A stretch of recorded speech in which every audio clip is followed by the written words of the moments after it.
Well, good morning, everyone. Welcome to the White House.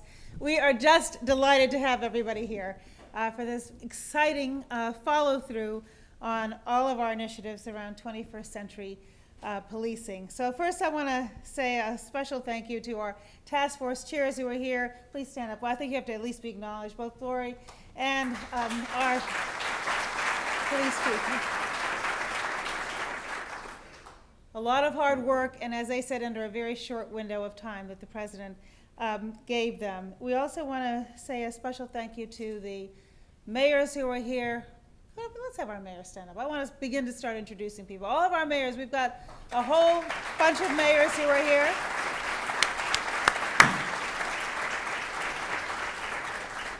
Our police chiefs who are here, if you could please stand and be recognized.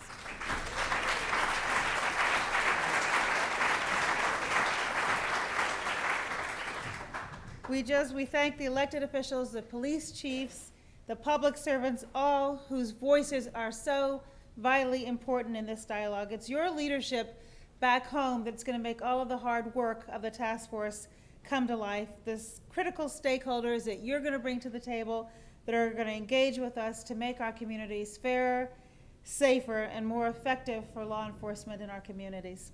I'd also like to give a special shout out to our faith and community leaders who are here today.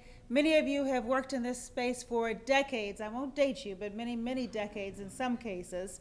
And it is without your wisdom and your counsel and your willingness to bridge within our communities, we wouldn't be where we are here today. And we're going to need your vital voices now as importantly as ever. So we're delighted to have you here too. So recognition for our faith leaders would be appreciated.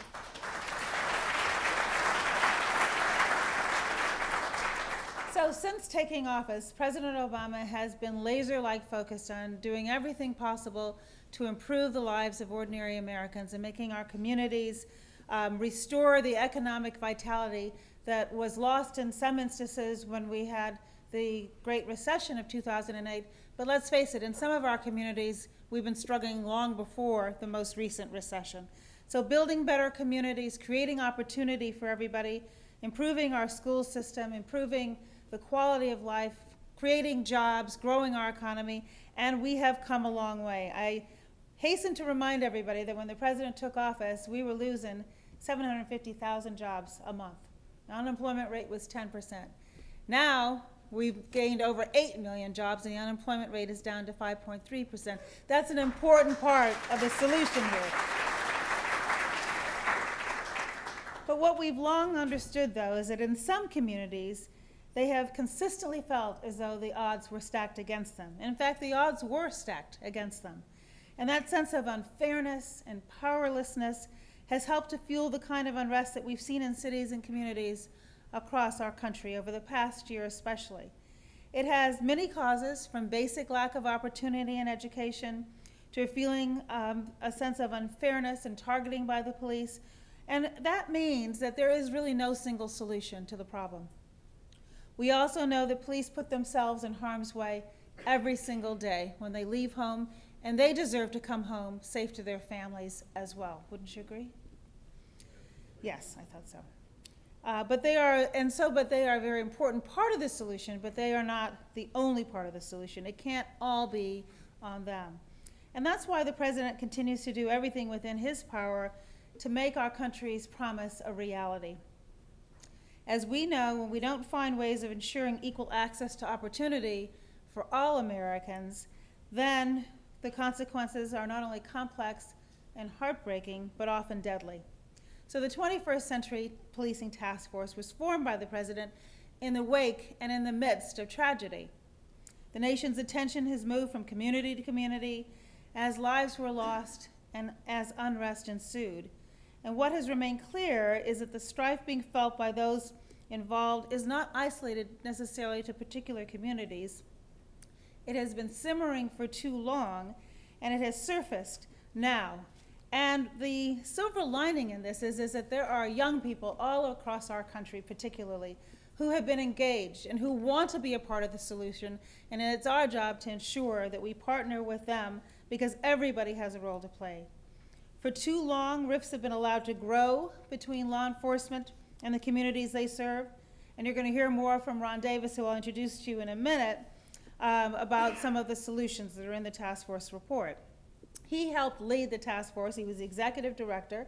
He too championed this cause and has been working for decades in this field. I say that hesitantly, but that long tenure that Ron has had developing the expertise in community policing was invaluable to the task force members, and we thank him for that. And I'll have Ron come up in a second. The report provides constructive, concrete proposals that, if successfully implemented, will foster cooperation, the use of data collection and technology, and usher in greater transparency, which we all believe is important to law enforcement and the communities they serve. But as the President has made clear, what we're witnessing in cities across our country is not just about policing, it's also about community. Everyone has a role to play in this effort to bridge the divide between youth, community members, and law enforcement, and it is within the power of every community leader to reach out to the police in their community before tragedy strikes, to offer help, collaboration, and a shared approach to their mutual goals. We can't afford to only show up when something goes wrong. We have to be there throughout. So this is about policing, and it's also about community. But it's also about opportunity. So as I mentioned, over the last 6 years, the administration has initiated numerous efforts across our country, many of them in your communities, to do what we can to provide economic opportunity and provide ladders of opportunity to those who are prepared to work hard and want to climb into the middle class and grow our middle class. One of these efforts that's very personally important to the President is My Brother's Keeper, and it's our effort to improve the quality of life of young boys and men of color through intervention at key stages along their life. We've been working with mayors, we've been working with community leaders, faith leaders, the business community, the philanthropic community, all saying, what can we do to intervene in the lives of these boys and young men of color at key points along the way, making sure that they all have quality early childhood education, making sure that every child is reading by 3rd grade, because if you're not reading by 3rd grade, the chances of you graduating from high school on time are greatly diminished. We had a big forum here yesterday on expulsion and suspension. We have to break that school to prison pipeline, and one of the ways is making sure we keep our kids in the classroom so that they don't get into trouble. And what are the tools that we have available to ensure that that happens? What can we do to ensure that our criminal justice system is reformed? I hope many of you saw the President last week as he spoke both at the NAACP and then was the first president to visit a federal prison, talk about the needs for reform. And there again, he said we need reforms in the community so that our children don't get involved in the criminal justice system to begin with. We need sentencing reform to ensure that people who have been convicted of nonviolent drug offenses are given different pathways than prison. And we need to make sure that when people leave prison, that we include them back in society and help them become productive members of society. One of the statistics that the President mentioned last week, which I found was stunning, is that we have 5% of the world's population, yet 25% of the world's prisoners. Our prison population has grown 4-fold since 1980. That is untenable for a whole host of different reasons, but we have an opportunity right now, and I will tell you, those of you who are not from Washington, and thankfully, other than those who work in the administration, you are all from around the country. Sometimes it's very hard to get legislation through, you may have noticed. And call me Pollyanna, but on this one effort, I do believe we are going to be able to get legislation. There's a bipartisan effort in the House and in the Senate, and there is a lot of willingness around a cross-section of society that understands how untenable our current system is. And so we're going to devote an enormous amount of effort to reforming our criminal justice system because we believe that will help make communities actually healthier and safer as well. So with that, I want to say again, thank you all for being here. And I know that I think our task force members who are here would agree. When the President asked them to do this, he said, this is not going to be a report that sits on a shelf. That's not what we're about. He has a sense of urgency. This is his 4th quarter of his administration, and he tells us every day, and certainly has proven of late, that really important things can happen in that 4th quarter if we all work together. And so we want to make sure that from the federal government that we're doing our job to give you the tools you need to go out into your communities and improve and strengthen that bond between the police and the communities that they are there to serve and protect. And we're confident that at the end of the day, you're going to leave here and hopefully not preach to the choir, because we have to talk beyond those of us in this room. We've got to bring in everybody and make them feel this sense of ownership in the outcome of this effort. So thank you very much. And with that, I'd like to welcome Ron Davis to come to the stage.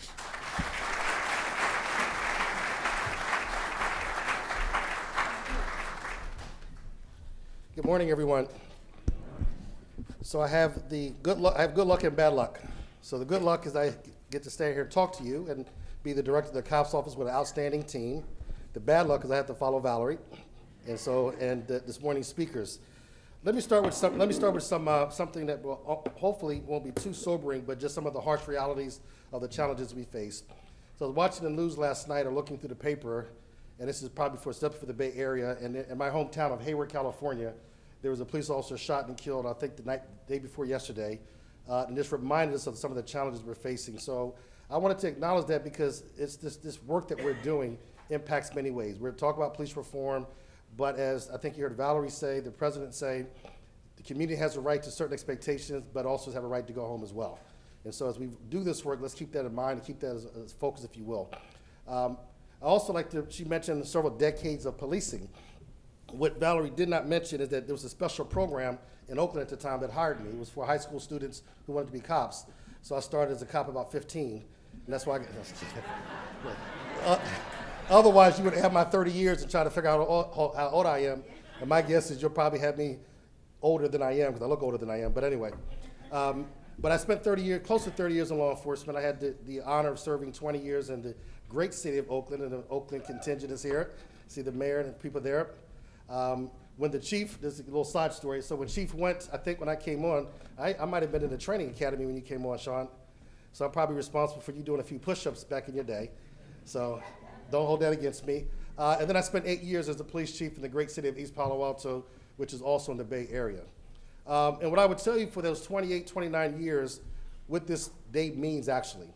So first, I think it'd be fair to say we all recognize that this is absolutely a defining moment in American policing and in our nation for many reasons. We use the word tragedies, things occurred amid tragedies, but really what we have are some unique opportunities to advance community policing reform, unlike we've done in the past 30 or 40 years. And that almost puts us not as just an opportunity, but actually an obligation. We actually have a moral and professional obligation to turn this crisis into opportunity so that we can improve the lives of our communities. Now, we also have to start by acknowledging that many of the things that we've done over the last 30 years have advanced community policing.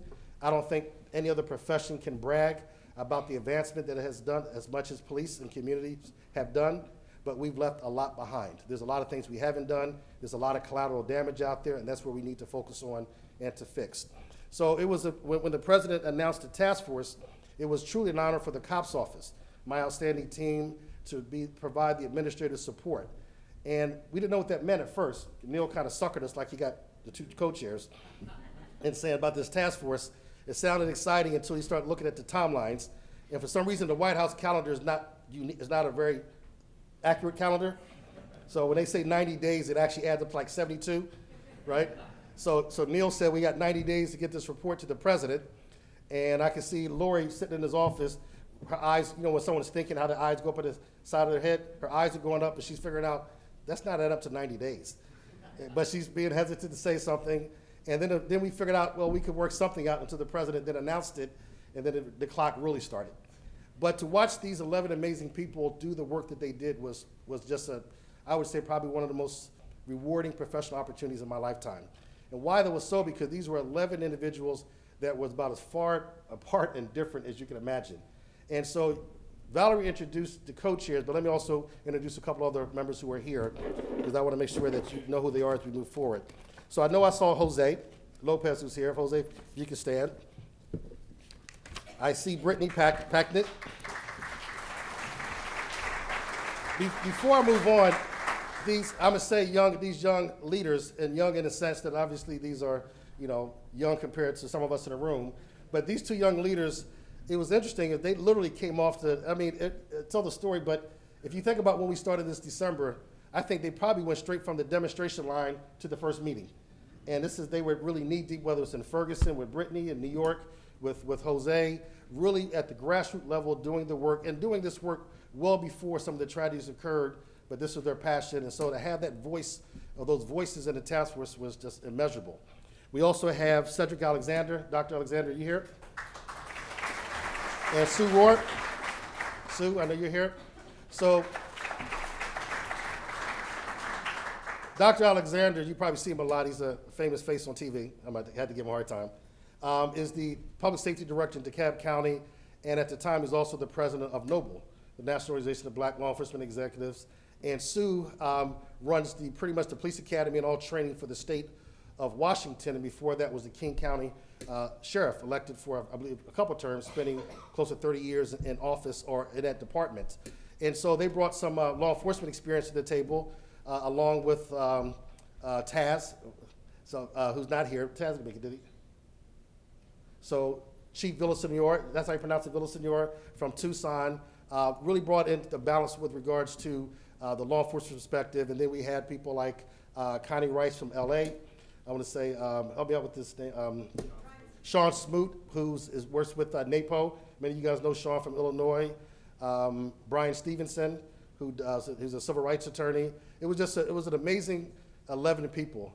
But here's what made it well. So you got the report, you see the recommendations, which we'll get into in a second. But really what also stood out was how they conducted themselves. So there was an article early on that really caused me a headache, and I think I had called Commissioner Ramsey when it first came out, and we just kind of shook our heads. It was about how divided the task force was before it even got started, right? So the media had this idea, one would call one person in the task force, call another person in the task force, find a difference, and then say that they were divided. We thought it was interesting because it's like, well, that's not divided, these are diverse perspectives. There's a difference between divided and diversity. You basically, you walk away from division, but you embrace diversity, and that's what we had.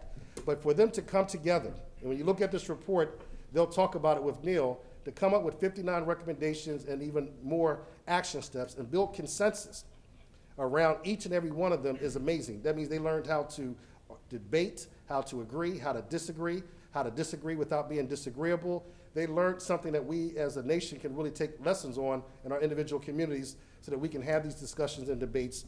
So that's going to be, I think, a benefit for us. So now that this work is done, the challenge for us as we go ahead is how do we actualize, implement, operationalize, how do we make this a living document? And just talking to Neil a few minutes ago, I was in the White House for something else, and it's interesting is whenever Neil or Valerie or the president sees me, the first question out their mouth is always, how's the task force going? So I can tell you from the administration point of view, this is definitely not going to be a report sitting on some shelf. We get asked that question quite often. The Attorney General asks quite often, who you'll hear from today. This is her priority as well. This is a priority of the administration. But the challenge is now is how do we take those recommendations and implement them? My chief of staff, the great side of leadership, a side note, the greatest thing I did as a cops director was hire Malika Clark as my chief of staff.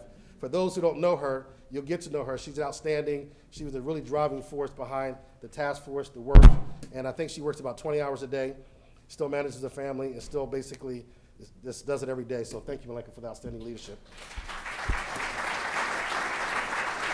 But the question has to be is, where do we go from here? How do we implement this? Malika alluded to that this is not a typical conference, so I'm going to apologize ahead of time because we debate was you got to come to the White House. And that's great. You got to listen to Valerie. You'll hear Neil and the co-chairs and talk to the Attorney General. So that's good. Make sure you get your photo ops, your pictures, put up on your website. But the reality is what we want to, besides that, which is great, we want you to roll up your sleeve and get to work. We want to know exactly how we can implement this so we can build a roadmap for the nation on how to implement these recommendations. Just yesterday, and it touched my heart, and I was just sharing with the team this morning, is Ferguson has announced a new interim police chief. And this interim police chief, I think Andre Harris, in his statement, I was listening to a press interview, made it clear that his first 90-day action plan was to build confidence and trust in the community. And they asked him, well, how are you going to do that? He very simply, I will follow the recommendations outlined in the President's Task Force on 21st Century Policing. So now the question is, let's help him do what he has to do. Let's learn from the experience that you have. You've been fighting this battle. You've been doing the work. You know what has to be done. You know reason why we're breaking into groups because we want some candid discussions. We want to know what the obstacles are. And we don't want you to sit across the room, so if the mayor's your obstacle, you don't have to get in trouble. Tell us privately. I was kidding. Tell us privately. And if a mayor, you say you need a new chief, don't tell us at all. But we want some candor. See, I can say that because I'm a retired chief. So the chiefs will hit me up later. But we want candid conversations so that we can really come up with this roadmap. It means a lot to the agencies. 16,000 police departments in the United States. The average one, 50 officers or less. And so we're going to need some guidance on how to make sure we can implement these across the country. The COPS office is here to help Department of Justice. We just launched a series of grants. Those solicitations have closed. Hopefully many of you have applied for them. I see a lot of heads nodding. Being here, I see the mayor of Oakland like, yep, we did. Okay. Being here does not give you extra points, I'm sorry.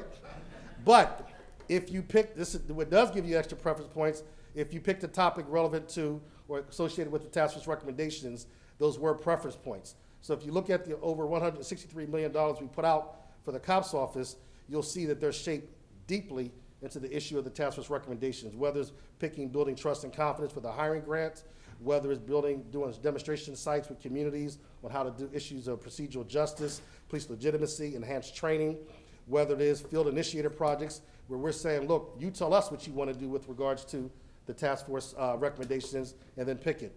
So we're going to do that. We're going to work with you. I would ask that the rest of the day that you really work hard to help us develop the outcomes. My chief of staff just gave me the signal. So with that, we want to get back on track. Welcome. Have a great time. Please roll up your sleeves, and this should be a very productive day. Thank you.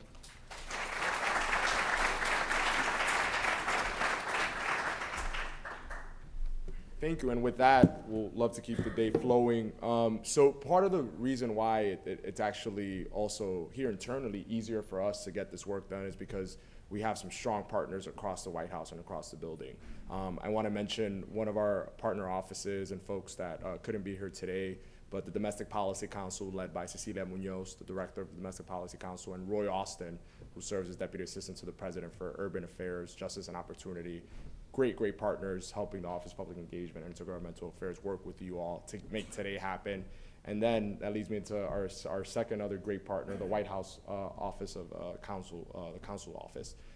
With that, I'd like to introduce the first panel discussion, which will include White House Counsel Neil Eggleston and Task Force co-chairs Lori Robinson and Chuck Ramsey. Please join me up here. Thank you.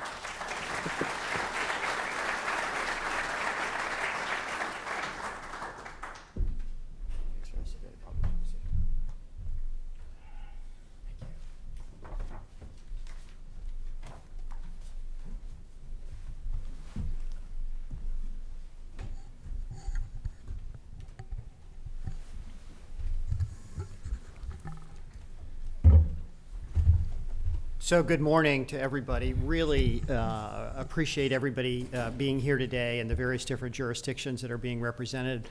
As Ilya said, I'm the White House Counsel and the co-chairs are with me. Really important matters. So Ron said, well, you know, every time I see him in the White House or the Department of Justice, I always ask him, what's going on with the task force? What's going on with the task force? Well, that's because every time I see the president, he asks me what's going on with the task force, and so I have to have a new answer every time. So let me just do a little bit of an introduction. Sort of post-Ferguson, when the president talked to Valerie and me and others about setting up the police task force, he had a few things that were important to him. The first was, he said, get great co-chairs. And at least as to that, I think that we certainly accomplished that. Lori and Chuck did a fantastic job on this. He had a couple other things, though, that he wanted very clearly, and one has also been referenced, and that is that he wanted it done very quickly. It was and is an immediate problem. Lots of commissions take a year, 2 years, 18 months. This was not a problem that could wait for a year or 2 years or 18 months or whatever for some real action items. And so he pushed very hard for a very tight turnaround time. We did monkey with the calendar a little bit, but they were able to come through, so it all worked out. The other thing that he wanted was to make sure that the task force resulted in tangible, concrete recommendations that were able to be implemented. The one thing I learned, I didn't really think I knew, I was in law enforcement, I was in the U.S. Attorney's Office in New York for the most of the 80s, but didn't have a sense, really, in fairness, of local and state law enforcement. I hadn't realized just how many police jurisdictions there are around the country. And so the one thing that he wanted to make sure was that these were the kinds of recommendations that large police departments and small police departments and sheriff's offices could implement, and I really commend the task force. Some of the members are here, and for the co-chairs for really doing that.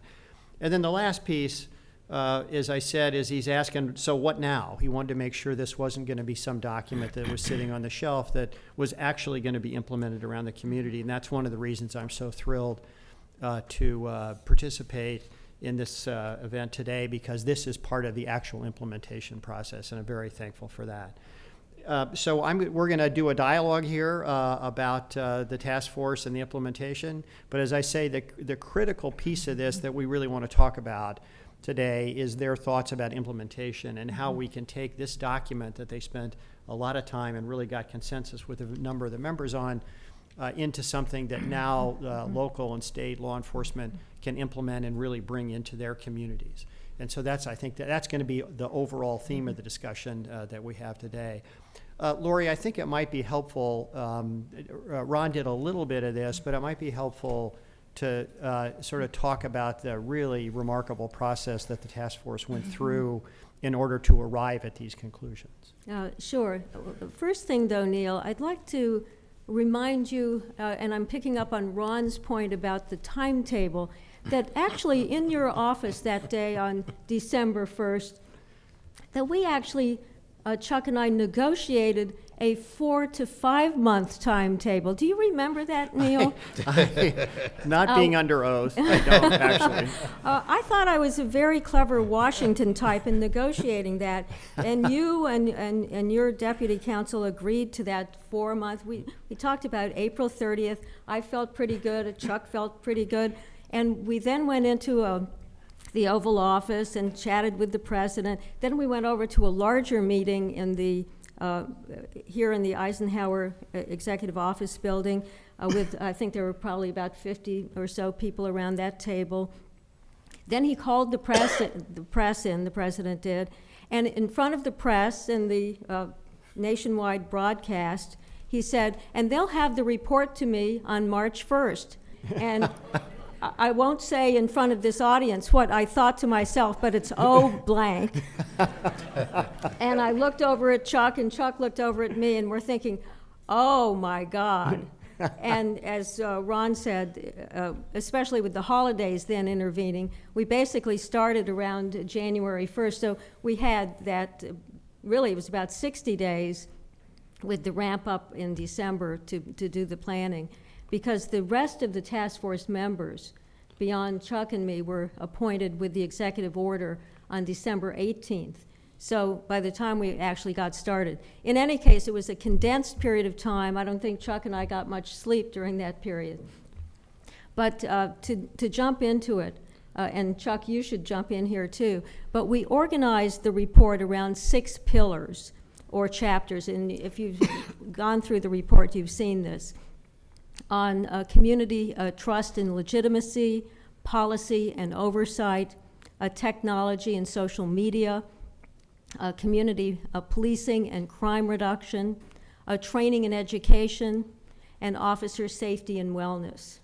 And we organized the hearings around those subjects as well. We had 6 hearings on those topics, and then a final 7th hearing on futures issues around community policing in going forward. And those hearings were held here in DC, in Cincinnati, and in Phoenix. And we heard from over 120 witnesses that included police chiefs and line officers. They included police union representatives. They included academics from criminology, from law, from medicine. We had psychologists testify. We had representatives from professional associations and advocacy groups. We had also technology experts. So a wide array, and then we had a lot of written testimony that came in as well. And a very transparent process. We had all of these hearings streamed live. And from that, we then, following all of that input, we broke down then into subcommittees. And those subcommittees pulled the recommendations together. Those were circulated through the entire task force. And in our deliberations, we then, and some of them were at some length, came to consensus. And despite the diversity, and Ron alluded to this, despite the diversity of the group, which very broad and differing views, we were able to come to consensus on every single issue that we raised, which I was quite surprised by. And we had the option, every member had the option to file differing views, which were basically dissents. And no one chose to do that. There was real consensus around the issues on all of the points. We filed the report with the White House on March 1st and met with the president on Monday, March 2nd, because the March 1st date was a Sunday. And what was amazing, to me at least, was that when we sat down with the president right over there in the West Wing, I don't know if I'm pointing the right direction, oh, sorry, that direction. My husband says I have a very bad sense of direction. He had read clearly every page of that report, and I felt like I was in a graduate seminar. I guess you see that every day. Well, with his poring over and quizzing us on every provision. And then our final report, of course, issued on May 18th with very, very few changes from the original, just a few minor corrections and shifts. so Chuck, let me just do a sort of final question on the process, which is useful to thinking what next. Do you have a sense of what went well in your process and maybe what didn't go as well as you had hoped? Well, the way in which we arrived at consensus, I think we had a group that was working along with the COPS office, SAI. You see the members in the back there. They pretty much organized all those discussions and laid out the issues that were the ones that we needed to have more discussion around. The couples who own that are they're drivers. They just drive you constantly. They would not relent or let up one bit, and they kept it moving. They didn't let us just stay there too long. They forced us to come to some kind of consensus, and you needed that. Sometimes it was just two people that needed to go off to the side and talk about it, and just, what is it that's bothering you? Maybe it's just a word or two or a phrase or something like that. But the bottom line is, we were able to reach consensus. I didn't know if we would be able to when we first started, but we were, because we were all focused. And getting back to the timeline, in retrospect, it was really good to have such a short timeline, because it did force everybody to think, because you knew you didn't have any time to waste. If you give you 6 months, it'll take 6 months. Give you a year, it'll take a year. And then you just tend to just push off issues and not really deal with them. But we didn't have any choice. We had to come together. We had to sit down. We had to have those discussions. Some of those subcommittees went into the wee hours of the morning around some issues. And so a lot of work went into it. And I think the result is very, very good. So Chuck, let me start with you on the next question, and Lori, I'm going to ask you, I think, the same question. Your first pillar is building trust and legitimacy, and in some ways, probably no accident, that's an overall theme of the entire report. What do you mean by that? How do you drill down, and how are communities to do that? And then to add a third question. So a lot of this is about what police should be doing, but I know there are a lot of community and faith leaders here as well. And I think part of what the president has talked about is how a little bit this is a two-way street, that this is not just a police department issue, it's also a community issue to respond. How do you feel about those issues? Well, I feel very strongly, and the reason why it was the first pillar is because of its importance, and it was the first thing we actually chose to talk about. But let me just say this, obviously there's been a lot of attention given to issues in various cities around the country involving police, communities, and so forth. And what I'd like to say is a lot of this is not new. I've been in policing a long time. I started my career in policing in Chicago December of 1968. I became a sworn member in February of 71. So I've seen a lot of things over the years. And when I was a young patrolman in the working the west side of Chicago, there were communities that you'd go into and nobody would talk to you. There was a great deal of tension that existed. I mean, that wasn't new. There were other parts of town where that wasn't the case. Police were welcome. You know, it was not an issue, not a problem at all. So it's really nothing new.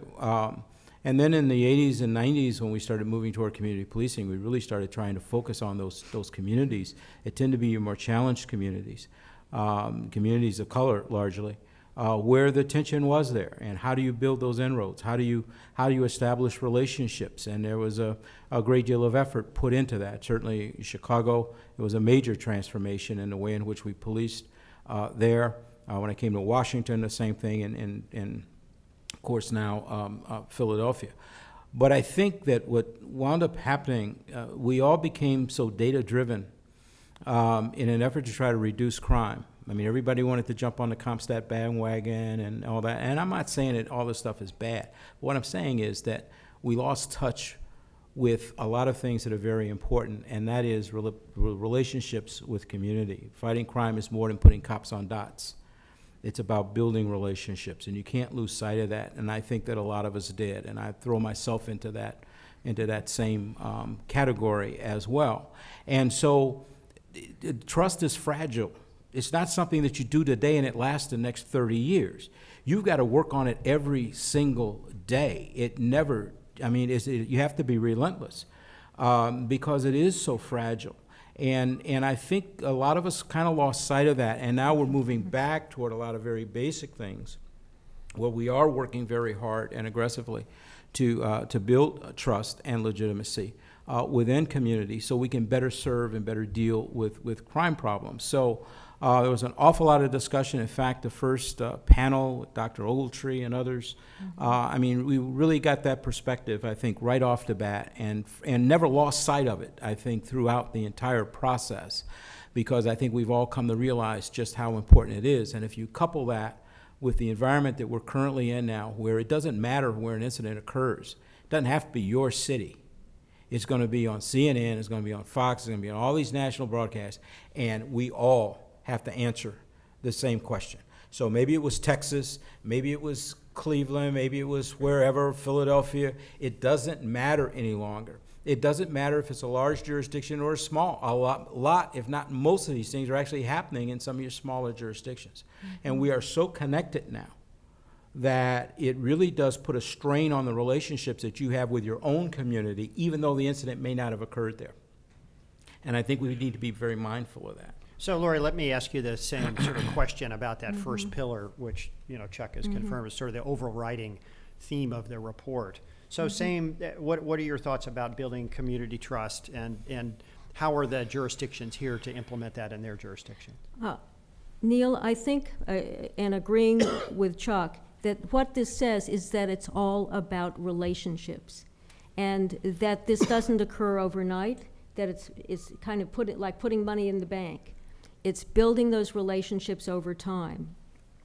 And as I've talked with numerous jurisdictions since the interim report came out in March, the ones that I've seen doing this successfully are, for example, doing listening sessions, and oftentimes a series of listening sessions. In one case, the local NAACP went to the police chief, and they already had a relationship established, though not necessarily a strong relationship, and said, let's set up a regular set of listening sessions. And they did that, and it happens to be a jurisdiction that has a number of different ethnicities in the community, and they found that having one listening session for everyone to come to was not going to be successful, because several of the Asian ethnicities in that community didn't feel comfortable coming to the big listening session, so they found that going out to different neighborhoods was a better approach. So even being sensitive to those kind of considerations was an important thing to do. This is a middle-sized community. And devoting the time to that to really be sensitive to the specifics of that community and neighborhoods within the jurisdiction was an important step to take. So the last time I talked to the president about this, it was actually the Attorney General and I were talking to the president, and really going back to a theme I mentioned before, the notion there terrific participation here, but there are a lot of communities out there, including some smaller communities. And the president was talking about sort of wondering whether we could get jurisdictions that were adopting this to partner with other jurisdictions, either in their area, in order to sort of develop and have it, sort of the notion spread out to various different jurisdictions. Chuck, do you have a thought about that?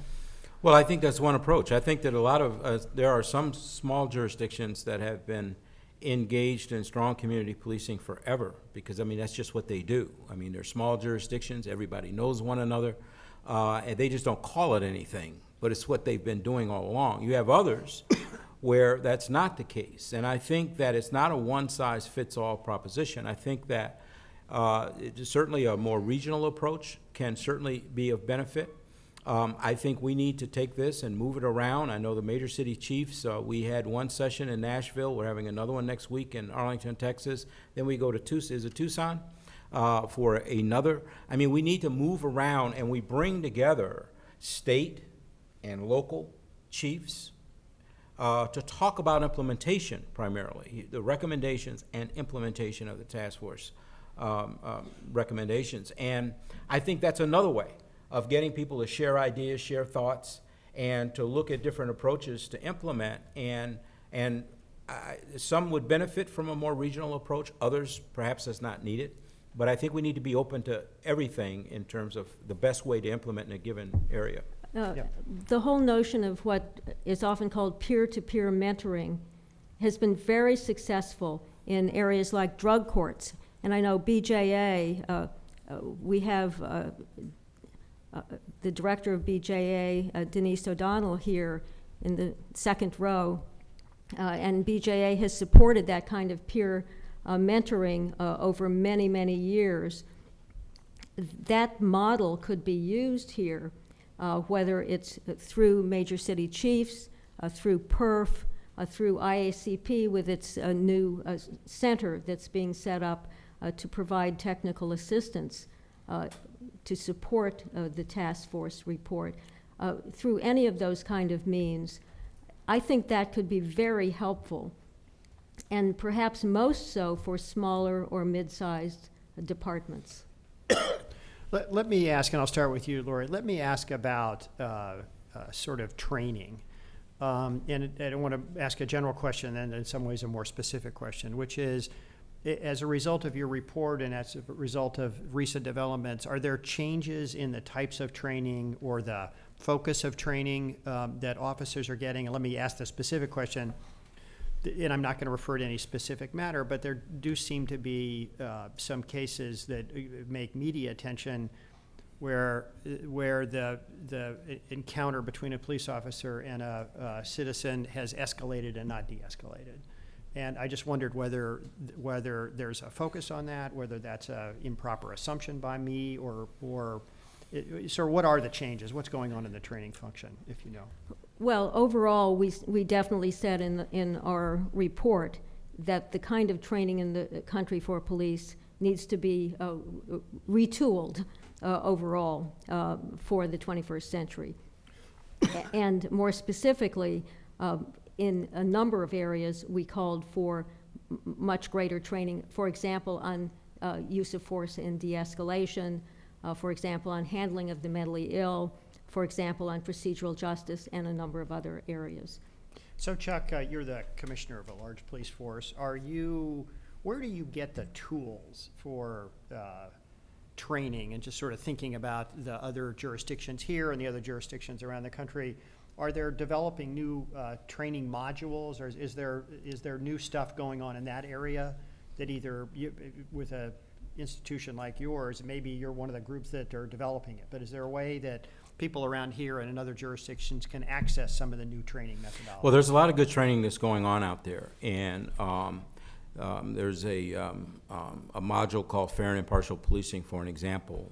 Dr. Friedel from University of South Florida put that together, and it's a way of dealing with the issue of bias that all of us have, but how to manage it, how to understand it, recognize it, not let it influence how you police. You know, policing, and again, this is a general statement, so it doesn't apply to everyone in the room because some have made major changes in their training. But I've worked in 3 different agencies, and I've looked at training, and it's not much different from it was when I went through the academy back in the early 1970s. Yet policing has changed tremendously. Our society has changed tremendously, and we have not always kept pace. I think it also touches on recruiting. The last PERF meeting that we had, Chuck Wexler did something that was very interesting, and that is he went into looking at recruitment videos. Now, we sit here and we talk about the kind of policeman we need in the 21st century, and we need the problem solver and, you know, how complex it is. We need, you know, and all the different attributes that now we're looking for. And he puts on these videos, and what are they showing? You know, SWAT teams, guys kicking in doors, you know, doing all, you know, helicopters, all that kind of stuff that, yeah, in large departments and so forth, all those things and tools are sometimes needed.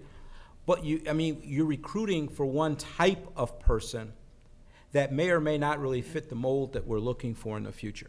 And so I think it's important that everything be in sync. And that's the problem with change, and we're trying to implement change, is really having a real deep understanding of how one thing that you do impacts other parts of the operation and how everything needs to be in sync. So it's one thing to talk about the kind of policeman or that you want to recruit in the 21st century.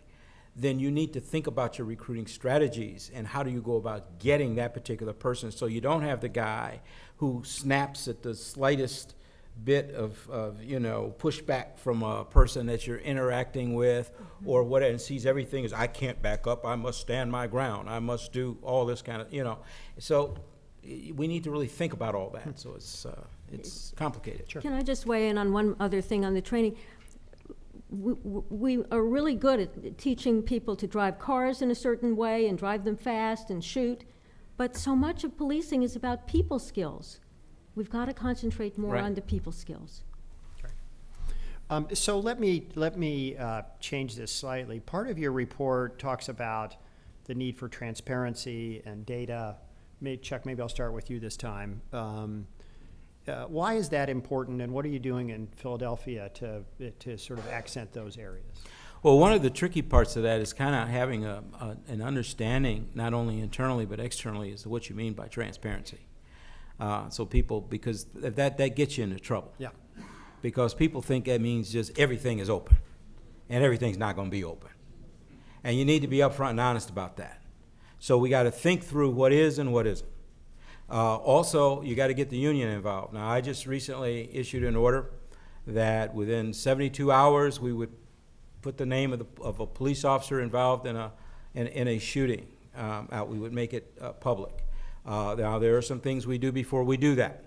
We check with that officer and make sure they take a look at their social media footprint. I think it's very important that they not have too much personal information out there, because you got a lot of people out there that get this information and then use it in a very negative way. Give them time to make sure that, you know, that's okay. We have our criminal intel. We check social media to see, are there any threats being made toward the police as a result of this particular incident that occurred. We put their address in our CAD system, computer-aided dispatch system. So if there's a call coming from there, it's a priority 1 response, just in case something happens there. We give them an option. If they want to have a special attention or a car actually assigned for a brief period of time there, if it is controversial and an issue.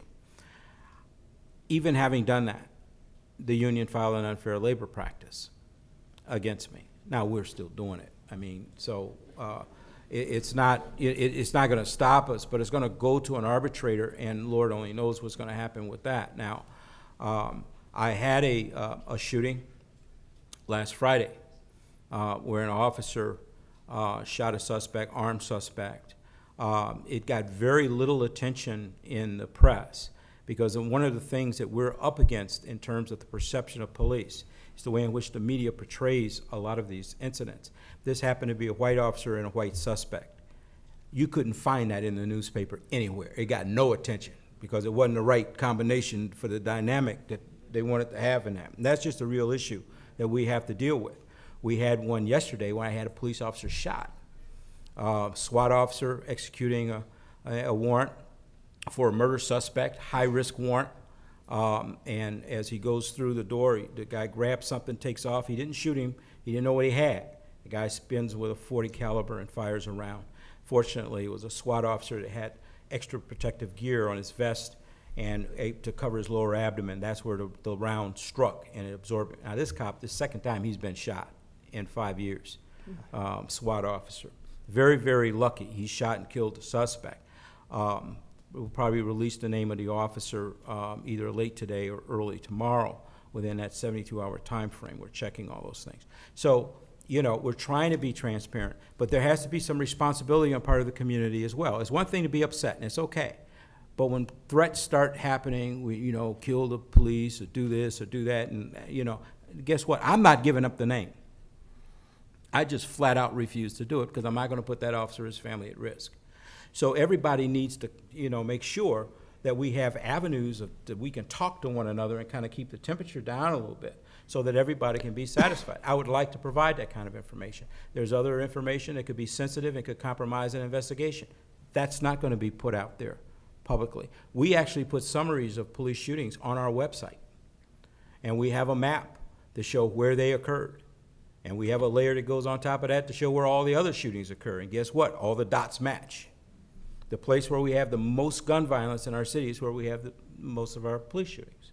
People need to put things in context. It's more than just throwing out information and numbers that they don't know what to do with it. We need to also frame it in a way where people really understand what it really does mean. So all of our numbers go up. All the shootings, police, all that goes out. So, Lori, let me ask you to comment on a portion of that. I've noticed, and I'm sure people here have noticed much more than I have, that there are different, I don't know if policies is the right word, but maybe practices. Sometimes local law enforcement have put out the names quickly. Sometimes they haven't.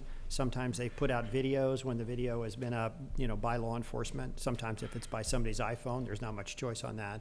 But there does seem to be a variety of practices. Now, maybe they're explained by what Chuck just said, which is that he's going to do it kind of on a case-by-case basis because his number one priority is making sure there's not a threat to his officer, and obviously that's a critical issue.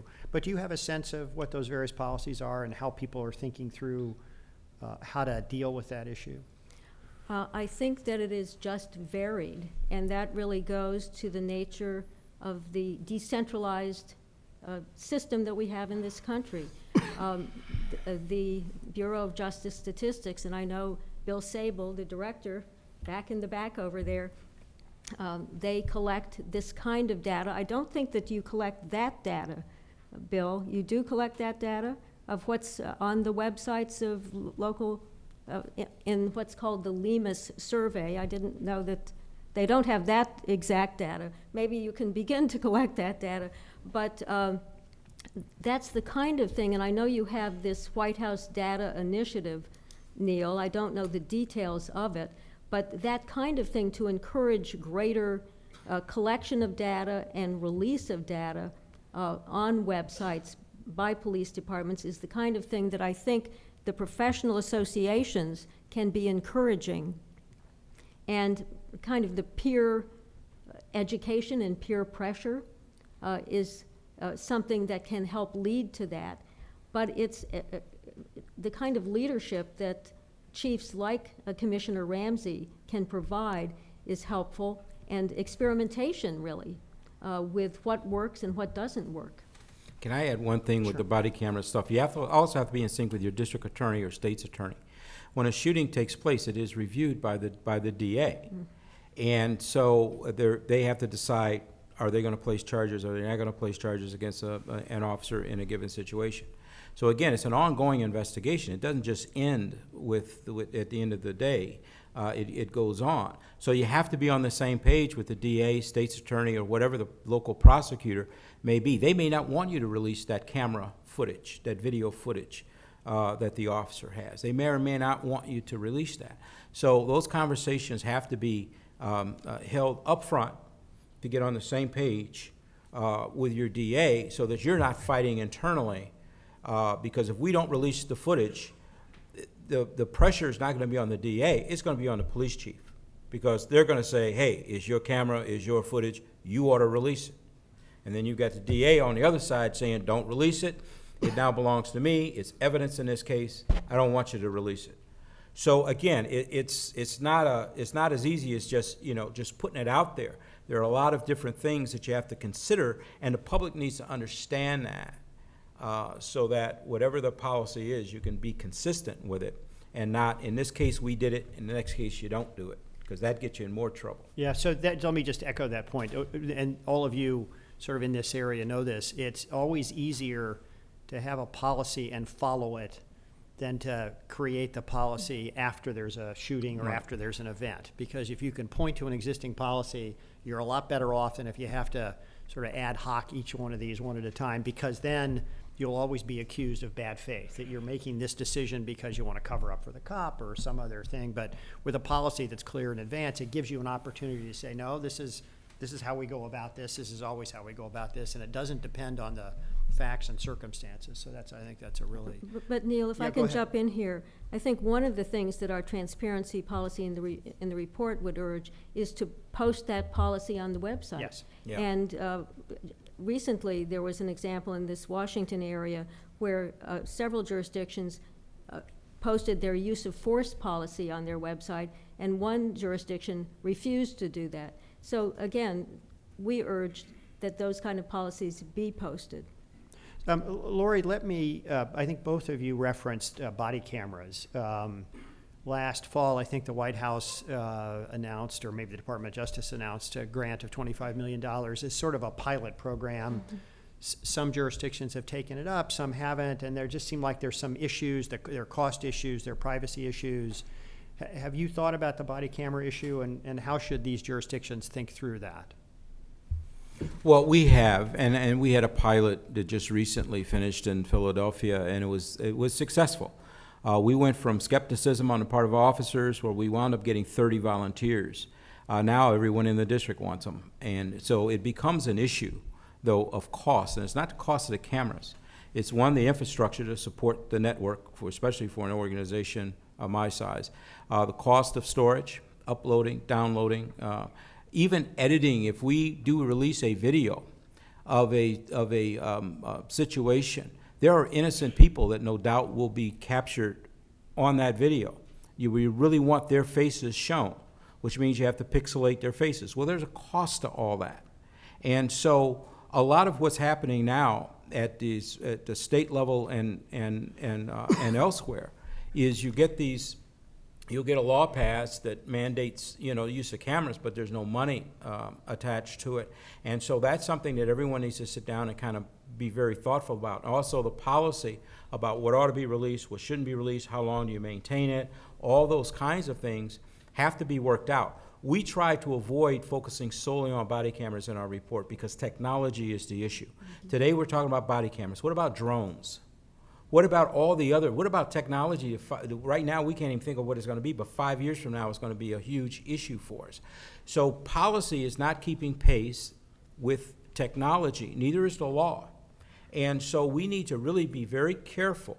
And just because we can do something doesn't mean we should do it. Today, you've got a license plate reader that goes down the street and it scans license tags looking for hot cars. Tomorrow is facial recognition technology, scanning the faces of everybody walking down the street. I'm not saying that's necessarily right, wrong, or whatever, but do we really want that in a democratic society? I don't know the answer to that. But we better have that discussion because it's coming, and it's coming quicker than we can deal with. So those are the kinds of things. It's not just about implementing this report, it's also about leaning forward and thinking about the other issues that rise to the surface as a result of some of the discussions we're having around these pillars.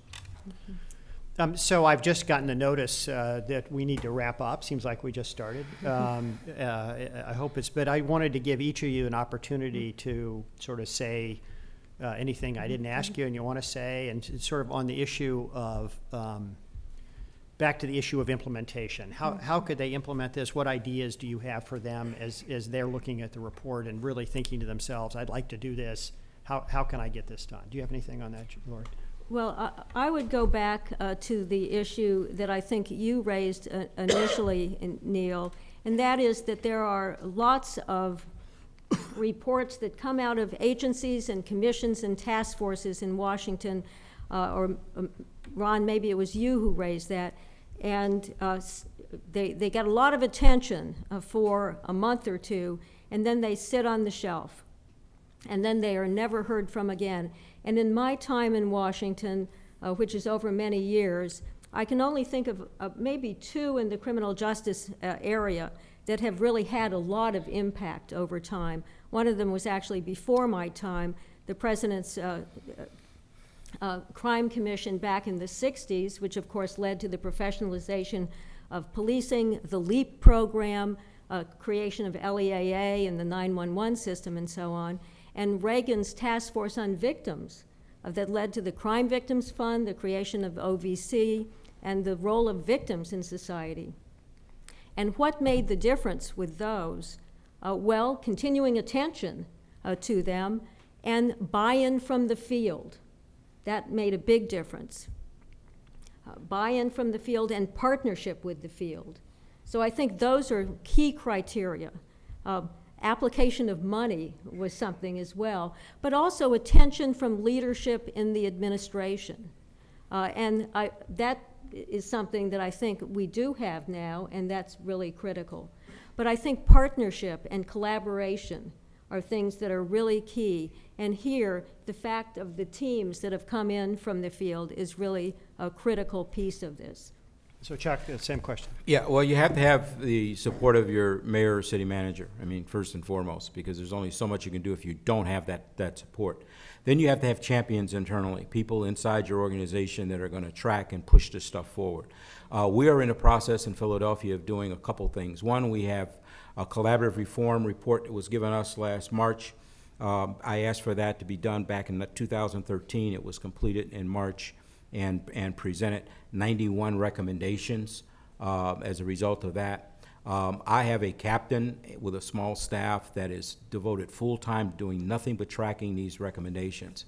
We developed a matrix with every single recommendation that's laid out where it actually crosses over with the Presidential Task Force. There are 20 recommendations that are the same in both, so that we can actually track this. I have the names of individuals who've been assigned to oversee it, as well as the contact person, which is really the person who drives it forward. And we track this, and I got due dates and status reports. So it's the what by when, because if you don't do that, it's not going to happen. It's also really one of the biggest issues that we've come up with here is, like we're driven by directives, and most departments are. But you change one directive, it impacts 10 others. So it's finding all the different directives and SOPs and everything else that's out there to make sure that you can make those changes so that you've got a flow that makes sense. Otherwise, you create confusion internally when you've got one directive saying one thing and another part of a directive saying something totally different. And we don't have an automated system. I can't do a Google search to get this done. You've got to go through this stuff manually and identify those areas that have been impacted. So it's very, very challenging, but it's doable, and you have to keep all these things in mind. I could put you in touch with the captain who I have assigned to this that can talk to you at more length about some of the challenges that she faces and overcoming in order to get this done. But we're moving forward, and periodically, get something out to the troops to let them know what's going on, especially major changes, use of force. Cops love training, so it wasn't so much the training, but the use of force and some of the language around that as well. And there are some areas that are a little more controversial than others. And keeping the union in the loop, even if they push back and file unfair labor practices, which they may very well do, but at least they can't claim they don't know.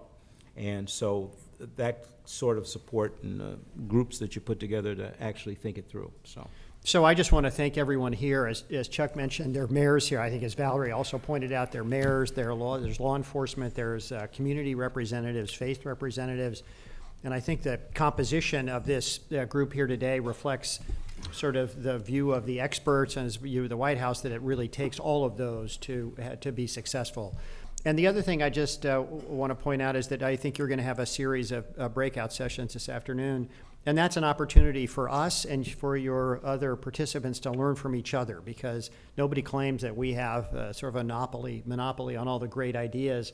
And so we're very interested in hearing the readout from the afternoon sessions as you talk to each other about sort of what is working in your communities. And finally, I just urge you, as you learn here today and as you learn in your communities, if you would, if possible, sort of interact with the jurisdictions around you and nationwide, because it really is going to require that kind of effort to have this kind of a transformation into community policing. And I want to thank all of you so much on my behalf, but more importantly on the President's behalf, for participating today and participating in this project. Thank you all very much. Thank you, sir.